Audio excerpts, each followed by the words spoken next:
நீங்களும் தெரிஞ்சுக்கணும். நிறைய பேருக்கு சோம்பேறி தனத்தை நின்றுகிட்டே காலை இப்படி தேய்க்கிறது, பின்னால தேய்க்கிறது, முன்னால தேய்க்கிறது.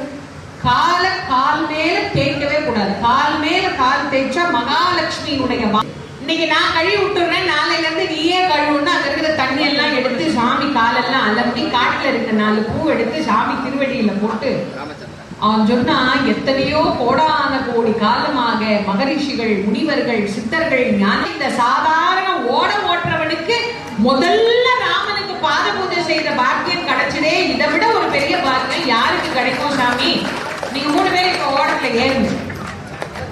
ராமன் அவருடைய அன்பை கண்டு ஆச்சரியப்பட்டு போன ஓடத்துல 3 பேர் ஏறி உட்கார்ந்தானே அந்த தாம்பாலத்துல இருக்க தண்ணியை தூக்குனான். இந்த தண்ணியை எங்கடா ஊத்துறதுன்னு தேடினான்.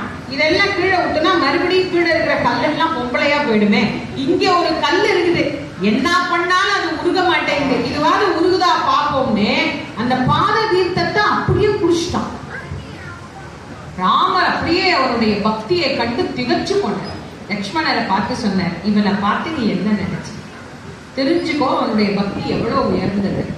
லக்ஷ்மணருக்கு அப்படி ஒரு ஆச்சரியம். போய் அக்கறையில போய் இறங்குற வரைக்கும் பாட்டு பாடிக்கிட்டே போறான். ராமரை பார்த்துக்கிட்டே அந்த ஓடத்தை ஓட்டுறான். போய் அக்கறையில இறங்கின உடனே இவருதான் காசு வேணான்னு சொன்னா அவரு சக்கரவர்த்தி திருமகன் சும்மா இருப்பார, தன் கையில இருந்து ஒரு விலை மதிக்க முடியாத நம்பிக்கொப்பான்னு கொடுத்தார். அவன் அதை வாங்க மறுத்துட்டான். சாமி, தொழிலாளி கிட்ட எல்லாம் தொழிலாளின்னா வாங்க கூடாது சாமி. நீயும் ஓடக்காரன், நானும் ஓடக்காரன், உன்கிட்ட போய் நான் என்னத்துக்கு துட்டு வாங்கணும்? அதெல்லாம் வாங்க கூடாது. இன்னைக்கு நான் உனக்கு இனாமா விட்டேன்னா நாளைக்கு நீ எனக்கு இனாமா ஒண்ணும் இல்ல. ஆகவே ஆண்டவனே போய் வாங்கின.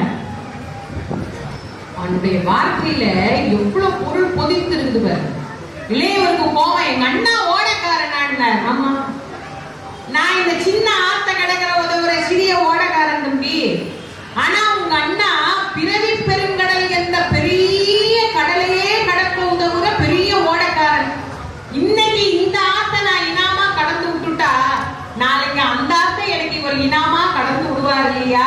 அதனால இன்னைக்கு நான் உன்னை இனாமா விடுறேன். அன்னைக்கு நீ ஞாபகம் வச்சுக்கிட்டு அந்த பிறவி பெருங்கடலை கடந்து விடு சுவாமி, நீ போய் வா அப்படின்னு அனுப்பிச்சு விட்டார்.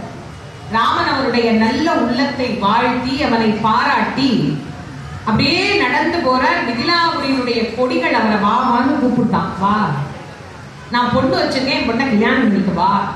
அங்க இருக்கிற பெண்கள்லாம் வந்து பாக்குறாங்க, எவ்வளவு அழகா ஒரு புள்ள வருது பாரு. ஒருத்தி சொன்னா, புள்ளன்னா இதாண்டி புள்ள, என்ன ஒரு அழகு.